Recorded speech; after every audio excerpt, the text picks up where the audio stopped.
obbo Aanaa Addaashaa Obbo Badirii mee har'a waan asitti argamtanii fi irraa waan itti himtu laata?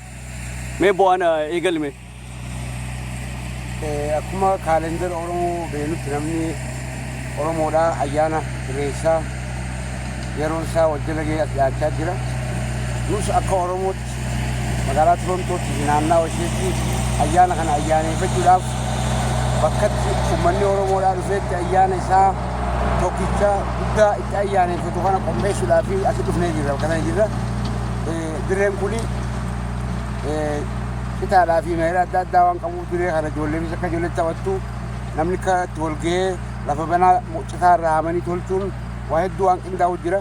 Waan kana hundaa walitti tolfachuudhaaf as jirra ammaan tana ati akka mul'atu kanatti dhimma dirreen tuni akkana gallaaltii kan taanu dirreen kun akkanan ture duraanii akkana meeshaa qaba. Kaameeraa achi karaa meeshaa kana akkana ture duraan akkana ture kanaatiitu gamma akkana tolfamee ayyaana kana simachuudhaaf waan Oromoo kan Torontoo naannawaa ishee qubataniif akkana tolfamee jira jechuudha. Kana tolchuudhaaf as jirra jechuudha. Amma sanga sibiiloon kun illee kanaaf asitti argame ree obbo Aanaa meerraa waan nu himime. Kunoo sanga sibiiloon ciraa yerooti. Inni kun citaadha hamaa jira. Warra kana qabuutu qaba.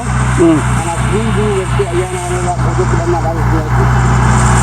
Hedduu gaariidha. Barana dhugaadhumatti sadarkaa olaanaatti waan guddateeru fakkaata. Kunoo sanga sibiiloonis dhufee gargaarsa nu godhaa jira. Mee adda ishee mee maal jettan immoo mee? Gaariidha.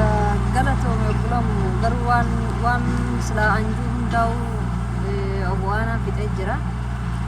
Har'a wanni asitti argamnee fi ayyaana Oromoodha. Ayyaana guddaa ayyaana Irreechaa kan akkuma namni beeku addunyaa guutuurraa Oromoon bakka jirutti amatarraa kabajatu kun waan dhiyaatee jiruuf jecha lafa tana qulqulleessinee waan tokko hararraa mummeessinee teessumaafis dhaabbataafis ijoolleefis nama guddaafis haala mijatutti mijeessinee fi qopheessuudhaa jennee fi asitti argamnee namoota hanga tokko yeroo isaaniitis aadaa Oromootiif qoodanii dhufanii wajjin hirmaatanii guyyaa kana sanumaaf sananii wanni irraa asitti argamne sanii maaliif akka carraa tahee ayyaanni Irreechaa magaalaa Torontoo keessatti ayyaanni malkaa kun akka ayyaana malkaatti kan hunda keessumaa warra biyya alaa jiraatu hunda dura keenya kun dura aanaa haala qilleensaatiin wal qabsiisee silaa nutillee ayyaanni Irreechaa akka beekamutti walumaa galatti ji'a tokko keessaa ji'a as deemu kana keessaa kabajamaa ammoo haa ta'u haala qilleensaa kanadaatti wal qabatee wanni xiqqisoo nu jarjarsu tokko waan jiruu fi ammatuu dura buunee ayyaana Irreechaa kana nuti magaalaa Torontoo keessatti jalqaba baatii ji'a as deemu kana kabajanna. Saniisaa irraa torbaan waan qabnuuf jecha lafa kana qopheessuudhaaf asitti argamne jaanis.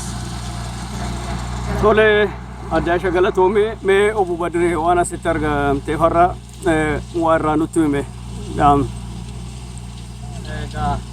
Galatoomii akkuma isaan jedhanii nu sadeen qofaa miti namni hedduudhaatu asitti argamee lafa kana qopheessee ayyaana gubaatii jira, kan hulluuqootii jira, Irreecha malkaatii jira.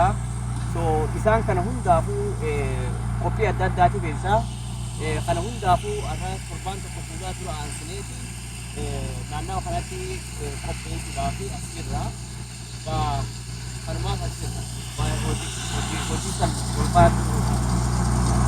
Guddoo galatoomee obbo Badirii mee uummata Oromoo naannoo Torontoo fi naannoo jiranii gabaabaadhumatti mee obbo Aanaa mee dhaamsa dhaamime gabaabsiiti akka asitti argaman akka ijoollee isaanii fidan.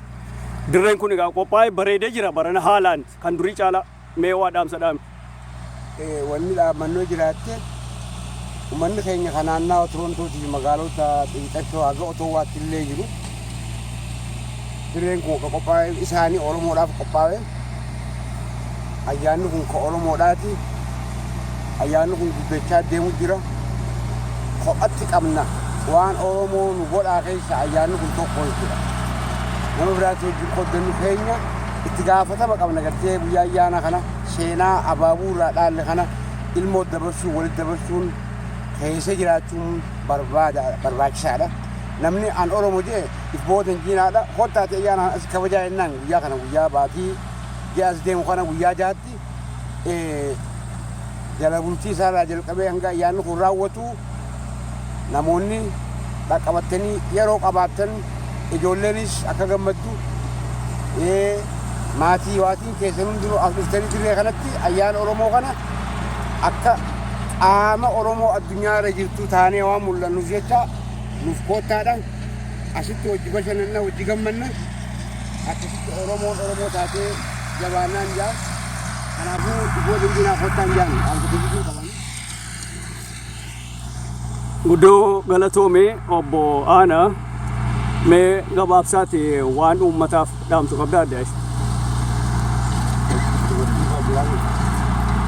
Ani akka yaadaatti wanni nama Oromootiif dhaamu barbaadu ayyaanni kun ayyaana walooti. Kan Oromooti waan eenyummaa keenyaati. Hundee eenyummaa keenyaa waan ta'eef ayyaanni irreessaa xiqqaa fi guddaan Oromoon bakka jirtanitti namuu ayyaana kanarratti dhuftanii wajjin hirmaattanii irratti argamtanii maalummaa ofiitis wal barsiisuudhaas ta'a eenyummaa ofiitis of beekuudha ta'a. Akka Oromootti wanni nuti akkuma aanaan jee wanni nuti keenyatti beeknu isa qofa waan ta'eef jecha kan gamtaan Oromoo ta'e irratti argamuu qabu eenyummaa isaatii fi maalummaa isaatii fi seenaa isaa ittiin barachuu qabu ayyaana irreessaa waan ta'eef Oromoon hundinuu xiqqaa fi guddaan bakka jirtanitti dhuftanii akka irratti hirmaattanii irratti argamtanii keessumaa warri magaalaa Torontoo kun jiraatu baay'inaan namoota hedduun Oromoo ta'eetuma kan dhageenis ni jira wal dhageessiftanii walitti himtanii wal barsiiftanii keessumattuu dubartoonni dhuftanii akka irratti hirmaattanii jechuun namoota Oromootiif dhaamaa jira guyyaa. Guddoo galatoomee horii bulee bobadiree mee gabaabseeti. Egaa waan jaamu cufana jalaa fixanii jiranii akkuma isaanuu jedhanii wanni guddaan tokko dhugumatti mallattoo eenyummaa keenyaati. Akkuma mirgoottan keenya kan adda addaa sarbamee dhabamee lafarraa badetti ayyaanni kun gaafa lafa isaarraa dhabamee jechuudha. Akaakayyuu biyya irratti dhaabbate karaa naannawa keenyatti. So kanaaf taanaan isa kanaas deebinee waa'ee barreeffamaatiif waan beekamus manguddoolee biyyaatirraa hundarraa qormaata namootan mama qabaniis wanni kun hidhata Oromummaa keenyaatiin wajjin maal hagam ta'e gadi fageenyaan akka inni qabu ayyaanni irreessaa ayyaana galataati. Galata kanaafi dhugumaanuu waloodhaan akka isaan jettetti nuti hundinuu dhufnee waliin jaalalaa fi gammachuudhaan yoo waliin dabarsine akkasitti nuuf milkaa'ina ta'an jaa Oromoon of toomina warri iftaatan koottaati nu wajji hirmaadha. Guddoo galatoomaa jara keenya galatoomaa fayyaataa horaa bulaa lataa bosonaa ayyaanni abbaa Oromoo ayyaanni aayyoo ayyaanni aabboo isin waliin haa ta'uun jedha galatoomaa. Ayyee. Akkas gaane akkuma amma dhageessanii namoota sadii wajjin haasaa goonee turre. Egaa dirreen kun barana haalaan bareedee jira. Kana fakkaataa akkuma argitan kana sanga sibiiloon illee gargaarsa argannee haalaan ciramee dirreen kun bareedee jira.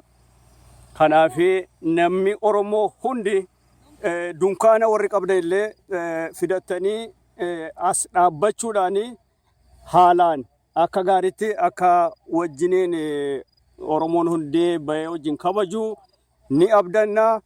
Egaa kanaaf adaraa imaanaadha jechuudha. Hin hafinaa asitti argamnu waliin argamnu fulbaana 6 yookaan Sabteembarii 6 2015 ganama irraa ka'ee hamma halkan guutuu jechuudha. Halkan guutuu itti fufaa ayyaanni kun sa'aatii dheeraadhaaf deema. Namni as bulbuluu danda'a. Dunkaanas fidadhaa kottaa. Ijoollee hin hambisinaa. Aganuma hin dhagaa horaa bulaa galatooma.